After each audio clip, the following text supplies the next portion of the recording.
군인 정신에 대해서 말씀을 드리고자 하는데 제가 제대로 파악했는지 아닌지 자신이 없습니다. 끝나고 지적을 해주셨으면 감사하겠습니다. 준비된 원고를 빠른 속도로 읽겠습니다. 고대국가 군인 영웅, 세계의 역사는 전쟁의 역사입니다. 전쟁 속에서 국가가 탄생하고 전쟁의 승패에 따라 국가의 흥망이 결정이 됩니다. 따라서 세계의 역사는 전쟁의 역사인 동시에 수많은 국가들의 흥망의 역사입니다. 전쟁과 국가가 이처럼 불가분의 관계이므로 동서를 막론하고 고대로 올라갈수록 국가는 전투 조직이었습니다. 삼국시대의 신라와 고구려 백제, 히랍과 로마를 위시한 서양의 고대 국가들, 천추 전국시대 중국의 고대 국가들이 모두 전투 조직이었습니다. 고대 국가의 공통된 특성은 오늘날까지 국가의 본질로 남아 있습니다. 근대 이후 우리가 그 안에 살고 있는 국민국가 또한 민주국가든 독재국가든 관계없이 다 본질적으로 전투 조직입니다. 고대 국가에서는 군대가 따로 있지 않았습니다. 모든 국민이 군인이고 국가의 수장은 당연히 최고 사령관이었습니다. 뒷날에 가서야 남들보다 더 잘 살고 싶은 인간의 욕망으로 인해 직업의 분화 혹은 계층의 분화가 이루어졌습니다. 국방을 담당하는 군인 외에 생산을 담당하는 농민과 수공업자, 교육을 담당하는 상인, 정신을 담당하는 종교인이 생겨났습니다. 군인도 상인도 종교인도 다 남들보다 더 잘 살고 싶은 인간의 욕망의 산물입니다. 유사일의 전쟁은 끊인 적이 없었고 국가의 흥망은 늘 군인의 손에 달려 있었기 때문에 고대 국가에서는 직업이 다른 여러 계층의 사람들 가운데 유독 군인만이 귀족이 되어 정치 권력까지 장악했습니다. 군인은 나가면 장군이 되고 들어오면 재상이 되었습니다. 로마의 황제는 대부분 군인이었습니다. 스토아 철학자로 유명한 황제 마르쿠스 아우렐리우스는 전쟁터에서 살다시피 했습니다. 고대 사회는 군인 중심의 사회였습니다. 그래서 전쟁에 나가서 용감하게 목숨 걸고 싸워 큰 공을 세우고 불멸의 이름을 역사에 길이 남기는 것이 남자들의 로망이었습니다. 당연히 용기는 고대 사회 최고의 미덕이었습니다. 위험을 무릅쓰고 위대한 행동으로 명예를 추구하는 군인을 고대 히랍인들은 히어로, 영웅이라고 불렀습니다. 자신을 과시하고자 하는 영웅들의 명예를 추구하는 것은 신적인 차원의 이터니티, 영혼과는 다른 죽어야 하는 자들, 그러니까 이 현실 속에서 그 불멸의 영광을 추구하는 것이었지만 이익이나 감각적 만족을 추구하는 것보다 우월하다고 히랍의 철학자들은 생각했습니다. 불멸의 명예를 추구했던 아킬레스와 같은 영웅들의 이름은 수천 년이 지난 지금까지도 인구에 회자되고 있습니다. 영웅들은 자신들의 이름을 남기고 다른 시민들은 그들의 이름을 기억해주고 무엇보다 용기를 최고의 미덕으로 숭상한 상무적인 군사문화의 전통은 유사일에 늘 전쟁의 위협 속에서 생존과 번영을 모색해온 모든 국가들의 공통된 것이었습니다. 영웅은 죽음을 대가로 지불하고 불멸의 명예를 얻고자 하지만 영웅이라고 해서 반드시 불멸의 명예를 얻는 것은 아닙니다. 위대한 영웅인데도 명예는커녕 오명을 뒤집어쓰고 비참한 삶을 살다가 비참하게 죽어가는 경우가 많습니다. 여기서 인간의 힘으로는 어찌할 수 없는 운명의 장난이 시작되고 비극이 시작됩니다. 현실의 영웅은 운명의 장난에 놀아나는 비극적 영웅입니다. 세상 사람들 또한 그 어이없는 운명의 장난에 같이 놀아나서 영웅들의 얼굴에 침을 뱉습니다. 두 번째, 중국화, 유교화, 문민화.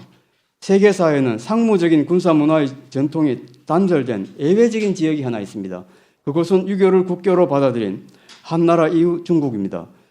공자의 유교는 군주에 대한 충성보다 부모에 대한 효도를 더 중시하고 무예보다 문예를 더 중시하고 국가의 법률보다 가족 질서에 기반한 예의를 더 중시했습니다. 이로써 공자의 유교는 군인 즉 무사 중심의 고대 사회를 문사, 문인, 지식인들의 사회로 바꾸어 버렸습니다. 유교의 국교화와 더불어 중국 문화는 고대 사회의 웅혼한 기상을 상실하고 유약해졌습니다. 삼국사기는 우리의 삼국시대가 상무적 군사문화의 전통이 살아있어 웅혼한 기상이 넘치던 시대인 동시에 인도에서 생겨나 중앙아시아와 중국을 거쳐 들어온 불교의 시대였음을 보여줍니다. 하지만 삼국 통일 이후 중국화 내지 유교화가 진행됨으로써 한국 또한 서서히 웅혼한 기상을 상실해 갔습니다. 8세기 원성왕 때 독소 3품과 설치는 하나의 분수령이었습니다. 해방 이후에 사관학교에 설치는 이 8세기 독서 3분과에 설치하고 비견되는 아주 역사적인 교육사적 대사건이었다고 저는 생각을 합니다. 인재 선발의 기준이 그때부터 무예에서 한문이나 유교 교양과 같은 문해로 바뀌었습니다. 중국화, 유교화, 문민화의 본격적인 시작이었습니다. 이것이 절정에 이른 것이 조선조 500년이었습니다. 그리고 조선조 500년 동안에는 군인 정신을 완전히 망각해버렸습니다. 그 흔적이 지금까지도 우리 사회에 계속이 된다고 생각을 합니다. 군인 정신의 본질은 결사의 각오다. 군인은 상인이나 종교인과는 다릅니다. 군인은 시장에서 이익을 추구하는 상인과는 달리 국가를 위해 목숨을 바치기로 결심한 자입니다. 목숨보다 더 큰 이익은 없으므로 목숨을 버린다면 다른 모든 이익을 버릴 수 있습니다. 그런 점에서 군인은 종교인과 아주 비슷해 보입니다. 하지만 국가라고 하는 것은 전투조직으로서의 그 국가라고 하는 것은 영원한 것도 아니고 신적인 것도 아닙니다. 국가는 인욕이 빚어낸, 인간의 욕망이 빚어낸 세속적인 조직에 불과한데도 군인은 그런 국가를 위해 죽기를 각오한다는 점에서 종교인과 군인은 다릅니다.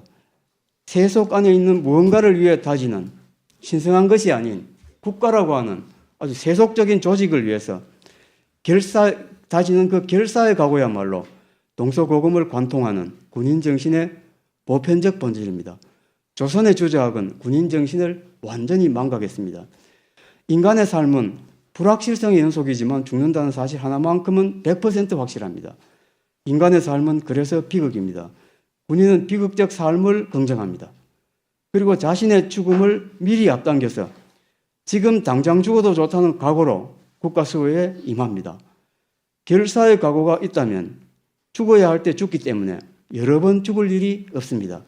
결사의 각오는 오직 한 번의 죽음만 허용합니다. 셰익스피어는 그래서 다음과 같이 말합니다. 비급한 자들은 죽기 전에 여러 번 죽고 용감한 자들은 오직 한 번만 죽음을 맛본다. 줄리우스 카이사르라고 하는 비극에 나오는 대사입니다. 결사의 각오야말로 군인 정신의 핵심에 해당하는 용기의 원천입니다. 세상에는 죽음보다 더 두려운 것이 없습니다. 결사의 각오를 하고 나면 죽음 앞에서 초연해지고 더 이상 두려울 게 없습니다. 이것이 바로 용기입니다. 용기란 두려움을 이겨내는 힘입니다. 결사의 각오는 용기만 주는 게 아닙니다. 죽음을 각오하고 초연해지면 이해관계에서 벗어나 사심 없이 세상을 있는 그대로 볼 수가 있습니다. 이것이 바로 지혜입니다. 지혜는 상황 판단의 힘입니다. 군인의 지혜는 용기에서 옵니다. 비급한 자는 교활할 뿐 지혜는 없습니다. 군인은 인간의 세속적 욕망의 현실을 떠나지 않습니다. 현실을 떠나 한눈을 파는 순간 적으로부터 치명적인 일격을 당할 수 있습니다. 군인이 추구하는 명예 또한 세속의 현실 안에서 주어집니다.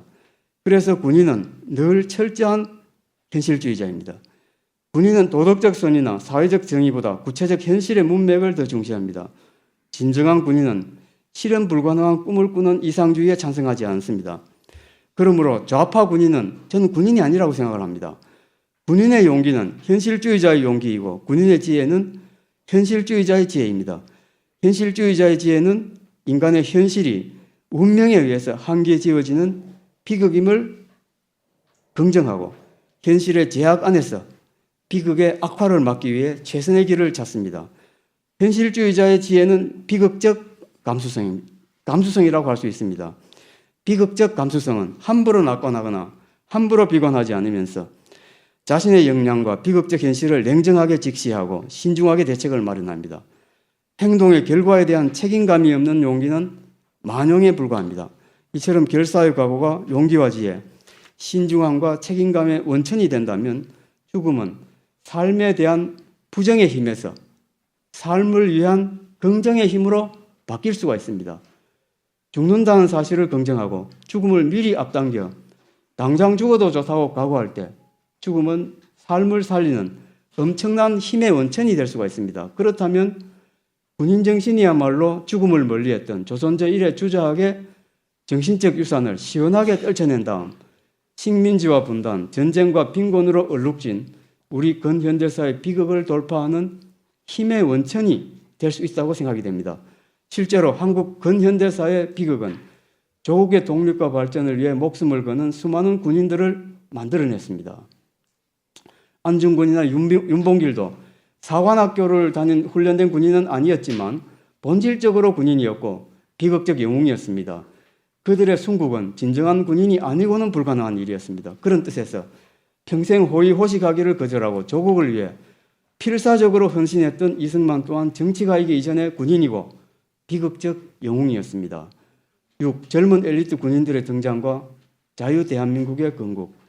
개화기 이래 지식인들은 상인과 종교인의 중요성을 인정하고 더 나아가 상인처럼 세속적 삶 안에 머물러 있지만 종교인처럼 죽음을 가까이 하는 군인의 중요성도 인정했습니다. 근대화의 주체가 독립된 근대 국민국가라면 제일 먼저 군인을 키우고 군사력을 키워야 했습니다. 하지만 어떻게 키워야 하는지를 알고 있는 현실주의적 지혜의 소유자는 거의 없었습니다. 군사 문제에 대한 무지는 섣부른 무장투쟁론을 불러와 젊은이들을 의미 없이 사지로 몰아넣는 테러리즘을 낳았습니다. 일본은 동아시아에서 유일하게 군사 문화의 전통이 유럽 못지않게 유구하고 유럽 이상으로 찬란한 나라였습니다. 일본을 이기려면 일본의 군사학을 배우는 것이 필수였습니다.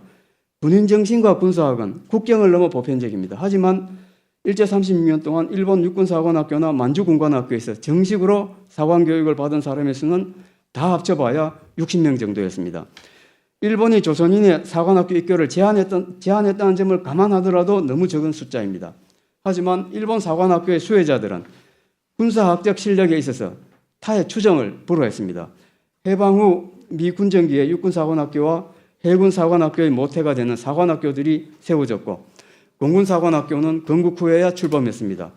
삼국시대 이래 처음으로 수많은 젊은 엘리트들이 건군의 주역이 되기 위해서 자발적으로 사관학교에 모여들었습니다. 그들이 받은 군사교육은 부실했지만 그들은 결사의 애국심으로 무장하고 있었습니다. 이 젊은 건군의 주역들이 해방 공간의 좌우 대립을 극복하고 북한의 공산 침략을 막아내면서 60만 대군을 키워냈습니다. 50년대에 들어오면 3군 사관학교는 모두 사람들이 선망하는 4년제 최고 명문대학으로 발전했습니다. 사관학교는 모두 미국식 교육 시스템을 가지고 있었습니다.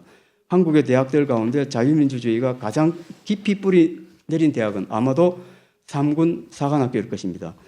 그리고 국군 장교단의 우수 인력 약 1만 명이 미국 유학을 경험했습니다. 군부는 많은 문제에도 불구하고 가장 강력할 뿐만 아니라 가장 근대화된 세력으로 성장해 있었습니다. 이것은 통일신라 시대 이래 중국과 유교와 문민화가 완전히 끝났음을 알리는 동시에 조선시대에는 상상조차 할 수 없었던 군인 정신으로 무장한 새로운 엘리트 집단이 출현했음을 알리는 커다란 역사적 사건이었습니다. 일제시기에는 일본식의 근대화가 상당히 이루어졌고 미 군정기를 통해 다시 미국식 제도가 도입되었습니다.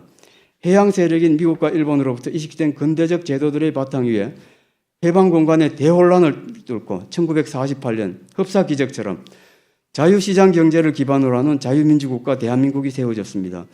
대한민국은 처음부터 자유의 나라였습니다. 이승만은 정부 수립 기념사에서 민주정치의 기본 요소는 개인의 근본적 자유를 보호하는 것임을 강조하고 또 강조했습니다. 하지만 개인의 근본적 자유는 학생 지식인들을 위한 위시한 국민들로부터 제대로 이해되지 못했고 충분한 지지를 받지도 못했습니다.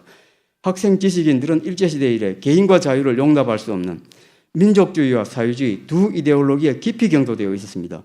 6.25 이후 강력한 반공정책에도 불구하고 학생 지식인들의 자경화는 오늘에 이르기까지 고쳐진 적이 없습니다. 반면 개인의 근본적 자유를 소중히 여기는 자유주의자들의 수는 일제시대 이래 오늘에 이르기까지 소수입니다. 자유주의자들 또한 대개 민족주의들이기도 했지만 그들의 민족주의는 사회주의를 지지하는 학생 지식인들의 민족주의와는 결이 매우 달랐습니다. 게다가 식민지와 분단과 전쟁이라는 비극의 대단한 행위에 해당하는 절대 빈곤은 개인의 근본적 자유를 무의미하게 만들었습니다. 자유가 꽃을 피우려면 재산을 소유한 개인들이 일정 규모 이상의 시장을 형성해야 했지만 미국 원조 없이는 먹고 살 수조차 없는 절대 빈곤 상태에서는 그런 개인이나 그런 시장을 기대할 수가 없었습니다. 이승만 정부의 자유주의적 지향은 정부 기능마저 약화시켜 부정부패를 조장하는 부작용을 초래했고 이로 말미암아 사회 불안이 더 가중되었습니다. 자유를 향한 이승만의 신념은 확고했지만 질서 유지와 좌경 세력의 통제를 위해 권위주의적 통치가 불가피했다고 생각됩니다.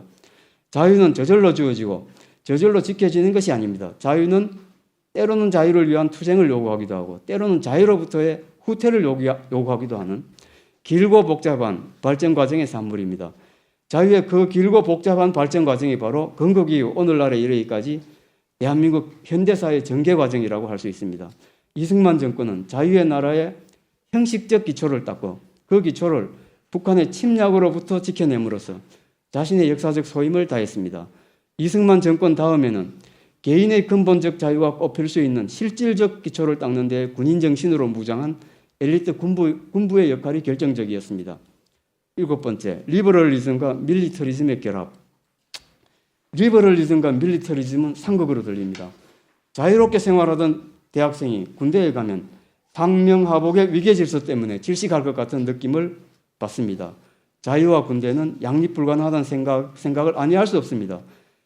밀리터리즘과 리버럴리즘의 결합은 군인 중심의 고대 사회를 생각하면 일리가 있을 수 있지만 오늘날 20세기 세계사의 상식은 밀리터리즘은 파시즘과 군사 독재와 가깝습니다. 그런데 한국 현대사에서는 그런 상식이 깨어집니다. 한국 현대사는 그런 상식에서 벗어난 거의 유일한 예외의 역사일지도 모르겠습니다.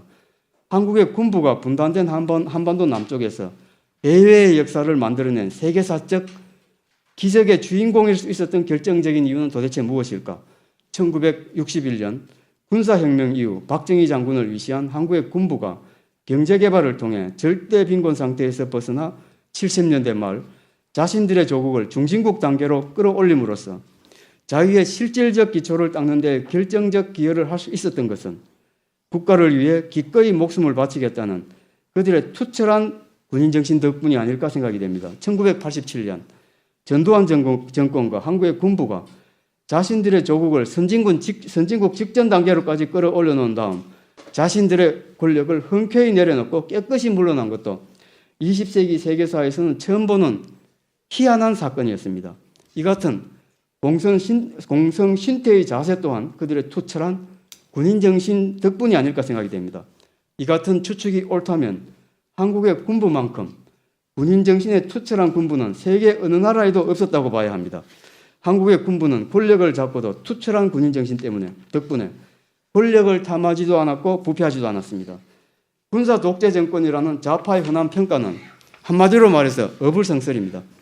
군인정신 외에도 한국의 군부는 기본적으로 자유주의적 지향을 가지고 있었습니다. 6.4 11기 이후 이른바 신군부는 미국식 사관교육을 철저히 받은 탓에 미국식 자유주의가 몸에 배어 있었습니다. 일본식 사관교육을 받은 박정희는 젊은 시절 한때 사회주의에 기울었으나 숙군에서 살아난 다음 사회주의를 버리고 50년대 아니면 5.16 이후 어느 시점에서 자유주의자가 되었던 것으로 보입니다. 박정희는 70년대 유신 시절에도 철저한 자유주의자였습니다. 이 사실을 기억하는 사람들은 거의 극히 드물거나 거의 없는 걸로 알고 있습니다. 개인의 자유를 가장 근본적인 가치로 생각하는 자유주의는 남들의 구속을 벗어나 자유롭고자 하는 세속적 인간의 욕망에 다른 어떤 철학 사상보다 정직합니다.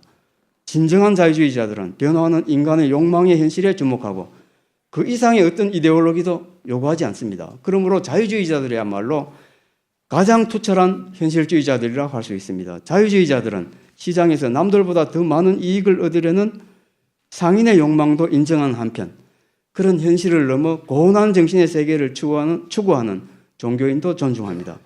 자유주의자는 자유를 부정하는 자유의 모든 자유를 다 긍정합니다. 한국의 군부가 자유주의의 신봉자들이었다는 놀라운 사실은 아직 거의 알려져 있지 않습니다. 하지만 그것은 어김없는 진실입니다. 군인이 권력을 잡으면 안 된다는 학생 지식인들의 근거 없는 좌파적 선입견이 한국의 군부를 파쇼 집단으로 만들었습니다. 그런 선입견은 아직도 맹위를 떨치고 있습니다. 군인들은 현실주의자들인 반면 학생 지식인들은 대개 이상주의자들이었습니다. 앞서 말했듯이 일제시대 이래 학생 지식인들을 사로잡아온 민족주의와 사회주의는 인간의 욕망의 현실과는 거리가 먼 이상에 불과합니다. 현실 속에는 개인들의 욕망과 경쟁만 있을 뿐 민족이나 민중과 같은 공동체라든가 민중이 주인이 된다는 뜻의 민주는 엄밀히 말해 있었다고 보기 어렵습니다. 8번째, 5.16 군사혁명의 역사적 이의. 독재와 부정선거의 한거에서 일어난 4.19 학생의거는 현실 속에 있는지 없는지도 불분명한 민족이나 민중 혹은 민주를 추구하는 이상주의적 학생 지식인들의 작품이었습니다. 그 결과는 대혼란이었습니다. 대혼란의 와중에 자경 세력마저 재등장했습니다. 어느 것도 자유의 실질적 정진에는 도움이 되지 않았습니다. 그대로 가면 결과는 뻔했습니다. 가장 강력하고 가장 근대화된 애국적이고 자유주의적인 군부 세력의 책임감을 자극하기에 충분한 상황이었습니다. 그들은 조국의 빈곤과 혼란을 자신들의 책임으로 받아들였습니다. 책임 완수를 위해서는 정치 권력이 필요했습니다. 그 정치 권력은 그들을 위한 권력이 아니라 조국을 위한 권력이었습니다. 책임감에서 생긴 권력 의지가 그들을 혁명으로 이끌었습니다. 그걸 어떻게 증명하느냐고 묻는다면 저의 대답은 아주 간단합니다. 그들은 사관학교에서 교육받고 6.25 때 목숨 걸고 참전했던 애국심과 자부심 넘치는 젊은 엘리트 군인들로서 현실주의자의 용기와 지혜를 가지고 있었고 무엇보다도 명예를 존중했습니다. 그들은 일신의 영달을 위해 엄습하게 권력을 추구하지도 않았고 학생 지식인들처럼 물정 모르고 추상적인 이데올로기에 사로잡혀 있지도 않았습니다. 군부 세력이야말로 밖으로는 북한의 위협을 막고 안으로는 민주화를 외치는 자경 세력을 막으면서 자유시장 경제의 바탕 위에서 자유민주주의를 실현할 수 있는 유일한 세력이었습니다. 근대화는 인간의 욕망을 긍정하는 철학적 바탕 위에서 시장화와 자유화를 하는 것을 의미합니다. 욕망을 부정하고 시장과 자유를 부정하는 것은 근대화에 반대하는 것입니다. 박정희의 5.16 군사혁명은 77년 전 1884년 좌절된 김옥균의 꿈을 실현한 것이라 볼 수 있습니다. 김옥균의 교화파는 근대화의 이념을 가지고 있었지만 그것을 실현할 수 있는 힘을 결의했습니다. 김옥균은 일본의 군사력을 기대했으나 일본은 그를 배신했습니다. 근대화의 이념은 저절로 실현되지 않습니다. 반드시 그 이념을 현실로 바꿀 수 있는 힘이 필요합니다. 5.16 군사혁명에서 근대화의 이념과 그것을 실현할 수 있는 힘이 만난 역사적 사건이 5.16 군사혁명이었습니다. 그런 의미에서 5.16 군사혁명은 1868년 일본의 명치유신에 비견될 수 있습니다. 일본 변방의 20대, 30대 젊은 하급 사무라이들은 명치유신을 통해 지방분권적 막후체제를 뒤엎고 중앙집권체제를 확립하여 근대화를 추진했습니다. 하급 사무라이들은 한 손엔 칼을 들고 다른 한 손엔 책을 들고 있었습니다. 그들은 칼의 힘으로 책 속에 있는 근대화의 이념을 실현했습니다. 한국의 30대 젊은 영광급 장교들 또한 40대 초에 박정희 장군을 리더로 군사혁명을 일으켜 대혼란을 불러온 민주당 정권을 뒤엎고 강력한 군사정부를 수립하여 자신들의 군사력으로 근대화의 이념을 실현하고자 했습니다. 5.16 군사혁명은 근대화에 있어서 명치유신 이상으로 성공적이었습니다. 일본은 17세기부터 사실상 근대화가 진척되어 유럽의 네덜란드와 함께 세계 최고 선진국이었습니다. 명치유신 이전에도 일본은 유럽 외교관들의 부러움을 살 정도였습니다. 명치유신은 에도 시대의 풍부한 유산 위에 이루어졌습니다. 이에 반해 한국의 군부 세력이 물려받은 유산은 전후의 폐허와 혼란뿐이었습니다. 명치유신이 유에서 더 큰 유를 창조했다면 5.16 군사혁명은 무에서 유를 창조했습니다. 또한 명치유신 이후 일본은 군국주의로 치달아 자유화와는 거리가 멀어졌습니다. 반면에 5.16 군사혁명은 군국주의와는 거리가 멀어도 아주 멀었습니다. 박정희는 앞서 말했듯이 유신 시절에도 자유주의적 지향을 잊지 않았습니다. 5.16 군사혁명을 이끌었던 박정희라는 사나이의 최고 매력은 죽음 앞에서 초연하다는 점입니다. 숙군 작업에 걸려 목숨이 경각에 달렸을 때도 5.16 새벽 총칼이 날아오는 한강 다리를 건널 때도 궁정동 안가에서 총에 맞아 쓰러질 때도 박정희는 초연했습니다. 죽음 앞에서 초연하다는 것은 자신의 죽음을 먼 미래의 일로 미루어 두지 않고 지금 당장이라도 일어날 수 있는 일로 미리 앞당겨 두고 있었다는 것. 다시 말해서 언제나 결사의 각오를 하고 있었다는 뜻입니다. 70년대 박정희는 내 일생 조국과 민족을 위해라는 휘호를 했습니다. 그렇게 휘호할 때마다 자신의 죽음과 패가 망신을 예감했을지도 모릅니다. 그의 목숨을 노리는 세력은 많았습니다. 북한은 말할 것도 없고 국내에서는 학생 지식인들이 그를 죽일 듯이 정오했습니다. 18년에 걸친 집권기간 내내 한편으로는 경제개발과 조국 근대화를 추진하고 다른 한편으로는 학생 지식인들의 반대에 시달려야 했습니다.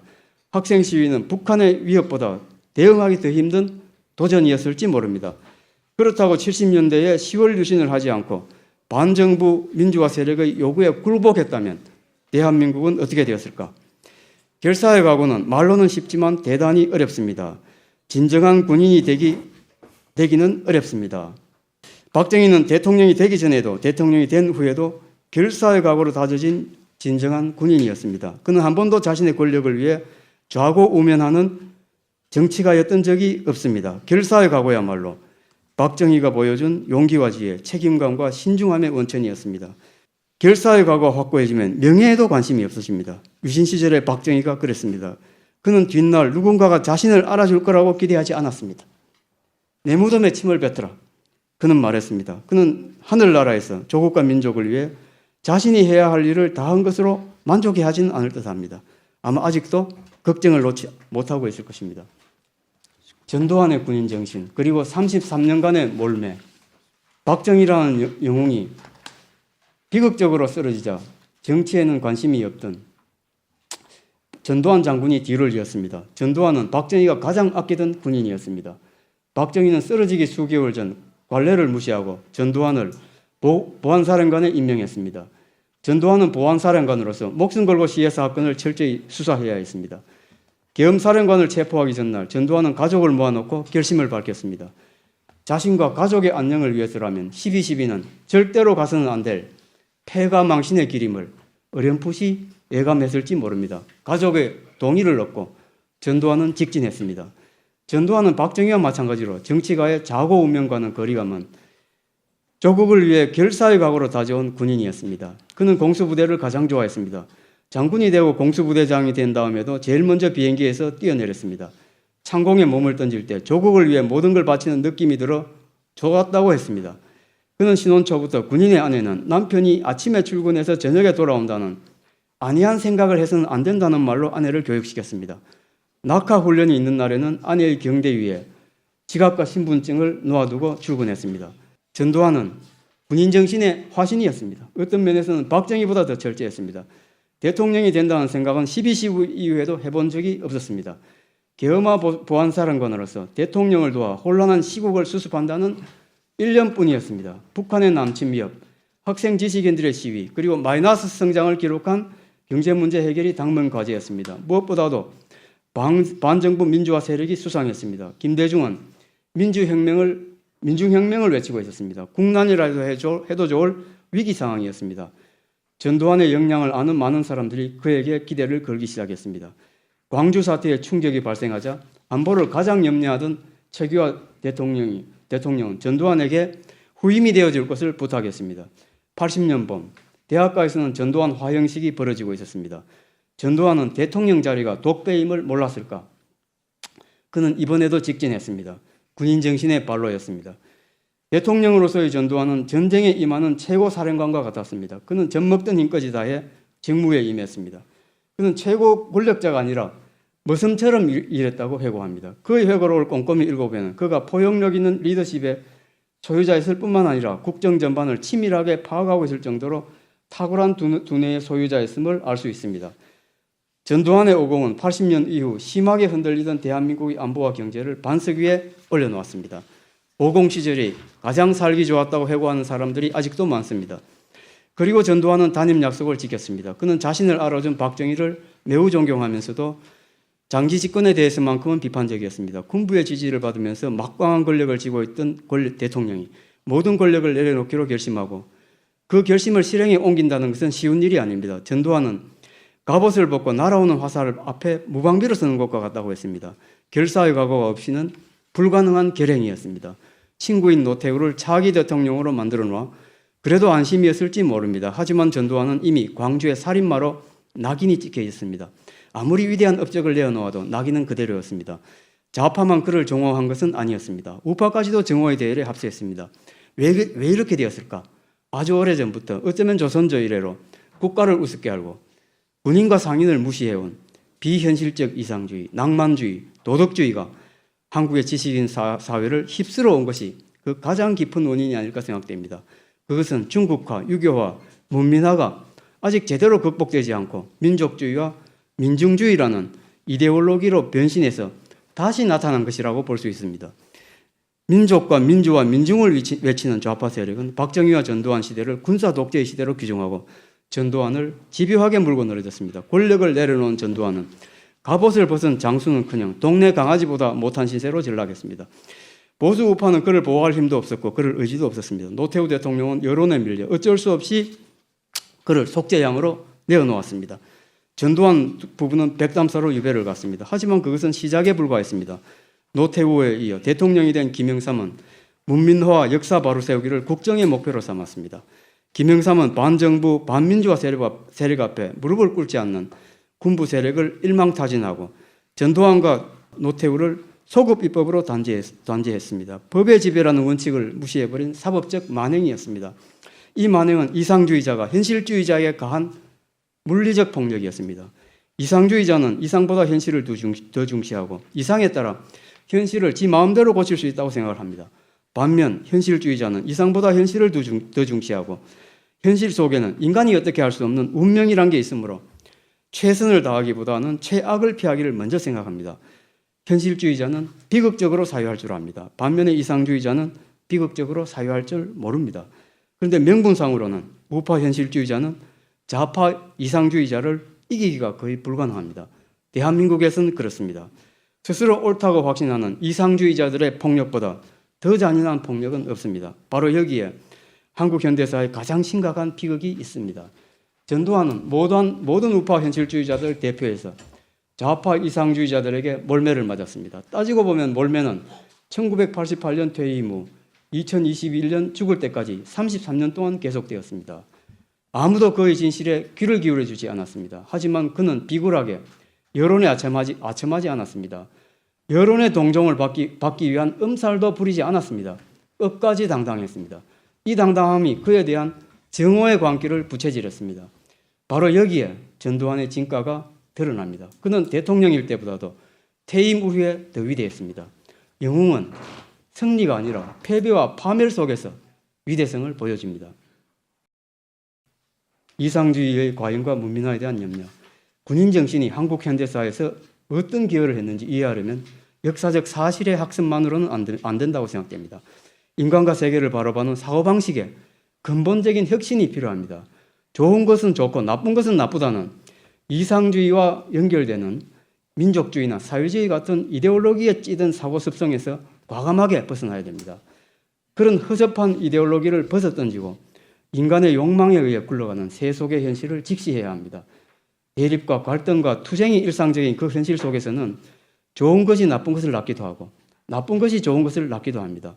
결국 선도 없고 악도 없습니다. 게다가 무엇이 어떻게 될지 아무도 모릅니다. 인간이 어떻게 할 수 없는 운명이 현실의 대부분을 지배하고 있는지도 모릅니다. 현실은 그러므로 비극입니다. 이 사실을 뼈아프게 절감해야 합니다. 추상적인 이상의 아름다운 세계에서 내려와 구체적인 현실의 비극을 직시하는 사고방식의 근본적 혁신이 없이는 저는 한국 현대사의 이해는 불가능하다고 생각합니다. 조국의 처참한 빈곤과 혼란을 보다 못해 박정희가 목숨 걸고 일으킨 5.16과 그 이후 빈곤 극복을 위한 경제개발의 과정도 이해할 수가 없고 전두환이 목숨 걸고 일으킨 12.12와 그 이후 본의 아니게 대통령이 되어 찬란한 업적을 성취한 과정도 이해할 수가 없습니다. 추상적 이상의 아름다움을 기준으로 보면 그 모든 현실의 전개 과정은 구역질이 날 정도로 더러울 수가 있습니다. 하지만 사고방식의 근본적 혁신은 대부분 불가능합니다. 지식인이 자신의 사고방식을 바꾸는 것은 죽기보다 더 어렵습니다. 천사가 악마로 전락하는 것과 같다고 생각하기 때문에 그렇습니다. 박정희와 전두환은 대의를 위해 목숨을 던져본 적이 없는 책상 물림 지식인들의 이해 수준을 월등히 넘어서는 비극적 영웅들이었습니다.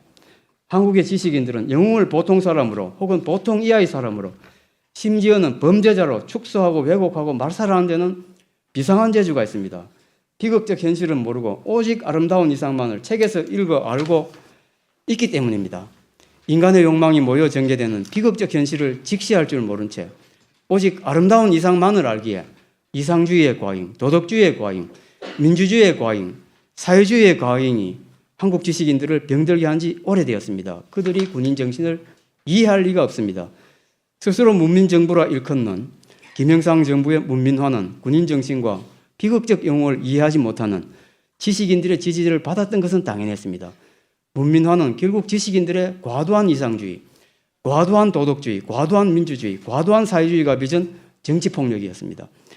그런 비현실적 지식인의 수는 현실적인 지식인의 수보다 압도적으로 많았을 뿐만 아니라 명분상 옳다고 여겨졌기 때문에 대중의 광범위한 지지를 받았습니다. 명분상 옳았으니 법의 지배라는 원칙을 어기더라도 대중은 문제 삼지를 않았습니다. 문민정부의 문민화는 김대중, 노무현, 문재인의 좌파 정부로 가는 문을 활짝 열었습니다. 뒤로 갈수록 극단화된 새 좌파 정부는 삼국시대 이래 처음으로 군인이 정치 권력을 장악하여 당군 이래 가장 활기찼던 60년대, 70년대, 80년대 약 한 세대에 걸친 특별한 시대를 종식시켰습니다. 그리고 그 특별한 시대의 주역이었던 두 분의 군인 대통령과 그들이 이끈 군부를 범죄자로 만들었습니다. 실은 정치 권력을 장악한 군인은 애국심으로 충만해 있었고 군부가 특권을 누리지도 않았습니다. 게다가 그들은 전두환과 함께 물러났습니다. 그런데도 문민정부의 민주화 세력은 군인 대통령과 군부를 불법적으로 단죄하는 폭거를 자행했습니다. 문민화는 조선조 500년 이래 처음으로 등장한 현실주의자의 시대를 닫아버리고 이상주의자의 시대를 다시 열어놓았습니다. 인간의 욕망을 긍정하는 자유시장 경제와 자유민주주의는 이상주의보다 현실주의에 바탕을 두고 있습니다. 현실주의는 힘의 논리를 부정하지 않습니다. 문민화가 더 확산되고 이상주의, 도덕주의, 사회주의가 계속 득세를 한다면 자유시장 경제와 자유민주주의의 장래는 매우 어둡습니다. 갈수록 힘의 논리를 부정하고 무기력을 예찬할 수도 있습니다. 자유시장 경제와 자유민주주의가 퇴조한다면 대한민국의 힘, 다시 말해 대한민국의 군사력과 경제력과 정신력이 급격히 줄어들 것입니다. 인간은 힘이 없이 살 수 없습니다. 도덕윤리도 사회정의도 힘이 있고 난 다음의 일입니다. 그것이 인간 세상의 현실입니다. 현실은 비극이고 천국이 아니라는 사실을 잊지 말아야 합니다. 실현 불가능한 이상을 함부로 요구해서는 안 됩니다. 그것이야말로 진짜 무서운 폭력일 수가 있습니다. 이상입니다. 네.